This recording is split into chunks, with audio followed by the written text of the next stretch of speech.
Hello dear student, welcome. तो अभी हम लोग इनकम फ्रॉम बिजनेस का सम सॉल्व कर रहे हैं बच्चे लोग। जो एग्जाम में आता ही है तो तुम्हारे लिए यूनिवर्सिटी का पेपर ही लेके आए। देखो अभी मेरा घर का क्वेश्चन पेपर नहीं, यूनिवर्सिटी का ही है। अब इसको हम लोग सॉल्व करेंगे, ठीक है। तो पहली बात तो कैसे मालूम पड़ेगा कि बिजनेस का सम है और ये बिजनेस का फॉर्मेट होता है। इसको अपने को याद भी करना पड़ेगा बच्चा, ठीक है। याद करेंगे तो मजा आएगा। तो अपन कोशिश करते हैं सम को, ओके। तो अभी कैसे मालूम पड़ेगा बिजनेस का सम? इधर नेट प्रॉफिट लिखा आएगा, राइट। तो पहले अभी आप लोग मेरे साथ बोलेंगे ABCD। क्या बोलेंगे? ABCD। आप लोग साथ में बोले है ना, क्या है? ABCD। इधर लिखने का इनकम फ्रॉम बिजनेस। सबसे पहले क्या लिखने का? Net profit. क्या लिखने का? कॉलम बनाने का ABCD, अदर सोर्स डालने का, डिडक्शन डालने का, नेट टैक्सेबल इनकम डालने का, राइट। इधर मैंने रूल भी बना के दिया हो, क्या आएगा क्या नहीं आएगा सब समझाता हूँ, ओके। सबसे पहले क्या करने का, जैसे कि मेरे को कुछ नहीं आता है तो मैं क्या करूँगा मालूम है क्या? सबसे पहले नेट प्रॉफिट लिखूंगा 7,29,350। 7,29,350 है ना। कॉलम बनाया, इतना लिखा, 1 मार्क जमा हो गया भाई मेरा, है ना। पर मेरे को 20 मार्क का समय या 15 मार्क का समय तो अच्छे से 14-15 लेना है। तो क्या करूँगा मैं, राइट।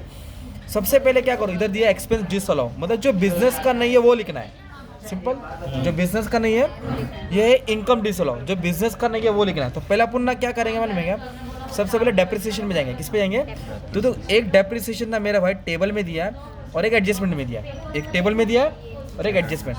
टेबल वाला ऊपर आएगा, एडजस्टमेंट वाला नीचे आएगा, ओके। टेबल वाला किधर लिखेंगे? इधर लिखेंगे, और एडजस्टमेंट वाला इधर लिखेंगे। Income tax rule, income tax rule, table वाला ऐड होएगा, एडजस्टमेंट वाला माइनस। तो ये दिख रहा है डेप्रिसिएशन, इधर लिख दिया डेप्रिसिएशन। आप लोग लिखेंगे एज पर बुक। क्या लिखेंगे भाई? As per book. कितना दिया है? 2.5 लाख। इधर लिख दिया 2.5 लाख। इसको अंदर लिखो क्योंकि जब फैमिली आएगी तो टोटल करके बाहर डालेंगे। फिर क्या बोला? Depreciation as per income tax rule 1,90,000। वो नीचे आएगा, डी में माइनस होएगा। तो मैं इधर लिखूंगा 1,90,000। अंदर बाहर समझाता हूँ, ठीक है। माइनस होएगा, क्या आएगा ये? माइनस। तो पहले आपने नेट प्रॉफिट लिखा, दूसरा डेप्रिसिएशन गुड़ा है, टेबल वाला ऊपर, एडजस्टमेंट वाला नीचे। टेबल वाला ऊपर 1 मार्क इसका, 1 मार्क इसका, 2 मार्क जमा होगा और आधा मार्क फॉर्मेट का, 2.5 मार्क्स मिल गया तुमको, राइट। फिर क्या करेंगे मालूम है क्या? डायरेक्ट इधर आने का, क्रेडिट साइड आने का। ये इनकम होता है ना, तो दिख रहा है इनकम 3 इनकम है, सेविंग बैंक, इनकम टैक्स और इंटरेस्ट ऑन डिपॉजिट। तो इधर क्या करने का? Copy paste. मैंने क्या बोला? Copy paste. तो इनकम डिसअलाउ में ये तीनों नाम और अमाउंट सेम लिखो, कॉपी पेस्ट। क्या करेंगे हम लोग? Copy paste. किधर लिखेंगे? इनकम डिसअलाउ में। तो पहला क्या है? सेम लिखो, सेविंग बैंक इंटरेस्ट। क्या है भाई? Saving bank interest. फिर क्या है? Income tax refund. फिर क्या है? Interest on deposit. Interest on deposit. तो कॉपी पेस्ट मतलब डिक्टो नाम और अमाउंट लिखो। कितना है? 25,916। इधर लिखेंगे 25,916। अगर मैं इसको ऐड करूँगा ना दोस्त, कितना आएगा मालूम है क्या? 9 और 16 25 होएगा, 25 25 50 होएगा, राइट। और इनकम डिसअलाउ क्या होता है? माइनस होता है। इनकम डिसअलाउ क्या होता है? माइनस। तो अपन ने क्या किया मालूम है क्या? 1 मार्क इधर लिया, डेप्रिसिएशन का 2 मार्क लिया, फॉर्मेट का आधा मार्क लिया और इसका 1.5 मार्क लिया, मतलब 3-4 मार्क जमा हो गया ना यार। अब अपन ऐसे मार्क्स जमा वाला नहीं करना है, अपने को समझना है कि मैं क्या कर रहा हूँ, ओके। तो मेरे को एग्जाम में वैसा आना चाहिए। फिर अब एडजस्टमेंट पढ़ो। देखो एक्सपेंस डिसअलाउ में क्या क्या आएगा, इधर लिखा है। जो भी प्रोपराइटर आएगा, जो भी पर्सनल आएगा, जो भी प्रोपराइटर लेगा, मेडिकल एक्सपेंस खुद का आएगा, wealth tax, GST, income tax, depreciation, donation, रिश्वत, ब्राइब, सब इधर आएगा। तो अब एक नाम पढ़ देना भाई। 40% ट्रैवलिंग एक्सपेंस, मतलब ट्रैवलिंग एक्सपेंस के ऊपर कहानी आई, विवाद छिड़ गया इसके ऊपर। कितना परसेंट? 45% बिजनेस है। क्या बोला है? अगर 45% बिजनेस है तो फिर 55% क्या हो जाएगा? पर्सनल हो जाएगा ना यार। बिजनेस वाला नहीं लेना है, अपने को पर्सनल लेना है। क्या लेना है? तो ट्रैवलिंग एक्सपेंस क्या हो गया तुम्हारा? डिसअलाउ हो गया, क्योंकि उसने 45% बिजनेस पे खर्चा किया। तो 55% क्या हो गया? पर्सनल। क्या हो गया? पर्सनल। तो ये अमाउंट कितना? 98,650 है ना। तो इसके ऊपर पॉइंट में आंसर आ रहा है 98,650। ये परसेंटेज नहीं लिया क्योंकि ये बिजनेस का है, अपने को क्या लेने का? पर्सनल।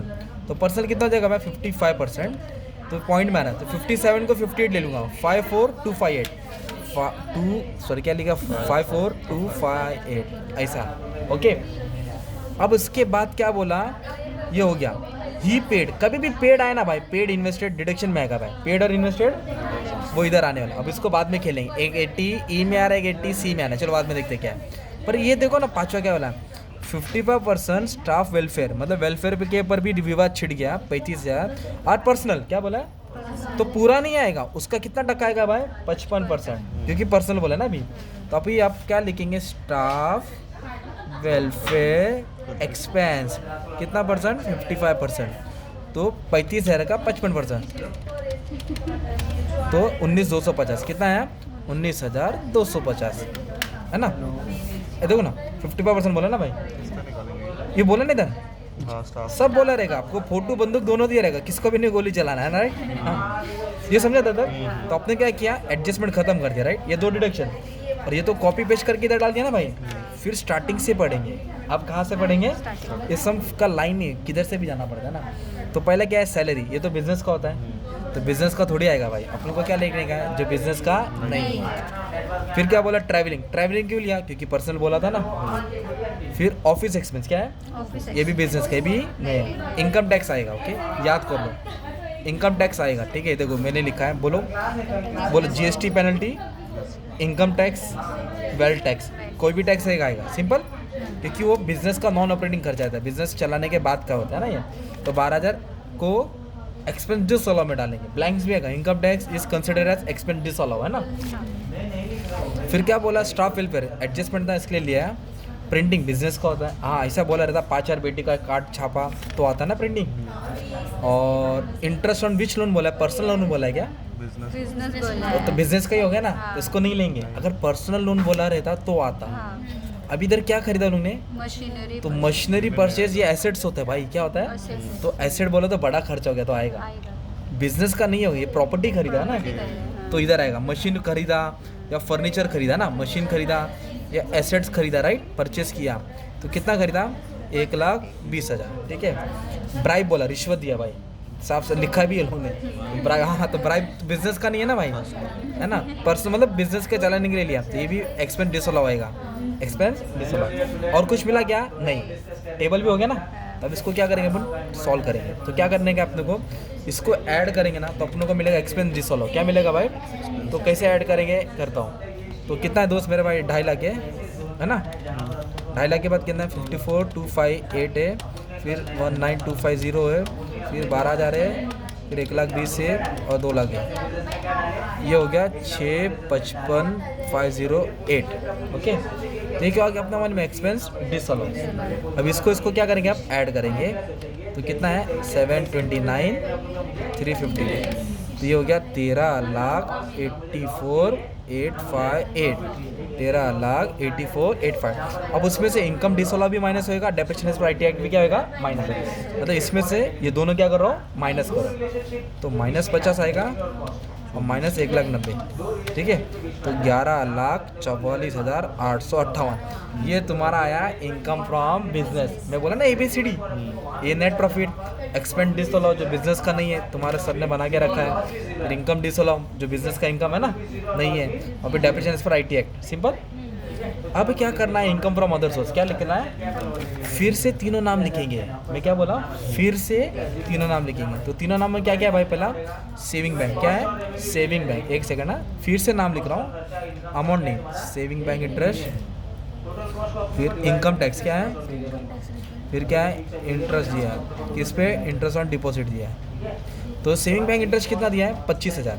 तो जो भी सेविंग बैंक रहता है ना, वो टैक्सेबल होता है, बोलो क्या होता है वो, और बाद में इसको डिडक्शन में भी डालेंगे, बाद में इसको किधर डालेंगे, डिडक्शन में भी डालेंगे, ठीक है, बाद में इसको डिडक्शन में भी डालेंगे। सेविंग को लेना भी काटना भी, सेविंग को लेना भी, टकला, डबल टी है, चलो बाद में देखते हैं। इनकम टैक्स रिफंड, मतलब गवर्नमेंट ने रिफंड किया, तो वो इनकम टैक्स रिफंड टैक्सेबल नहीं है। जैसे गिफ्ट पे टैक्स नहीं लगता है, गवर्नमेंट ने अमाउंट दिया टैक्स नहीं लगता है, वैसे इसको भी टैक्स लगता नहीं, एग्जाम्प्ट है। टाइम डिपॉजिट, क्या बोला है, fix deposit, time deposit, taxable, तो 2 टैक्सेबल इनकम मिला ना यार। तो इसको ऐड करेंगे तो ये हो जाएगा मान लो 41,000, कितना हो गया। तो ये क्या था अपना इनकम फ्रॉम बिजनेस, ये क्या था इनकम फ्रॉम अदर सोर्स, ये अदर सोर्स हो गया ना। अब दोनों को ऐड करूँ, दोनों को ऐड करूँगा ना, तो मेरे को मिलेगा 11,85,058 है ना। तो ये मेरा आ गया टोटल इनकम, क्या आएगा, फिर डिडक्शन आएगा, क्या आएगा, डिडक्शन। तो डिडक्शन का जैसे लिस्ट रहता है ना, इधर क्या बोला देखो, 56,000 किधर बोला, ट्यूशन फीस, क्या बोला, तो जो भी ट्यूशन फीस है ना वो डिडक्शन में आएगा, राइट। ट्यूशन फीस किधर आएगा दोस्त, डिडक्शन में आएगा, इधर देख सकते हैं आप लोग, है ना। Life insurance, national, tuition fees क्या आया, किस में आएगा दोस्त, ATC, इधर लिखेंगे tuition fee deduction, ATC tuition fees.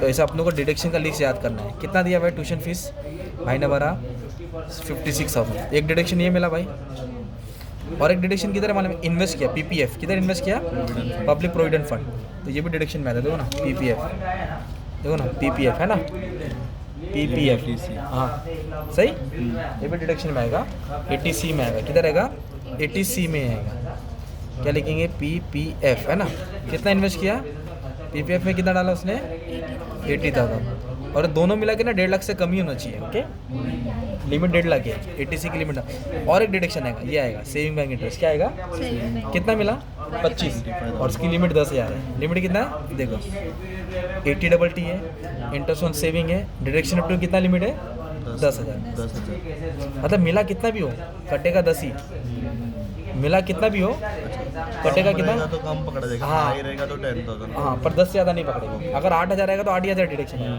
अब 12 आएगा तो 12 तो टैक्सेबल रहेगा, 12 टैक्सेबल रहेगा, 10 कटेगा, अब इधर कितना इनकम मिला 25, तो कटेगा कितना 10, सेविंग बैंक इंटरेस्ट, क्या लिखेंगे, सेविंग बैंक इंटरेस्ट 10,000 है ना।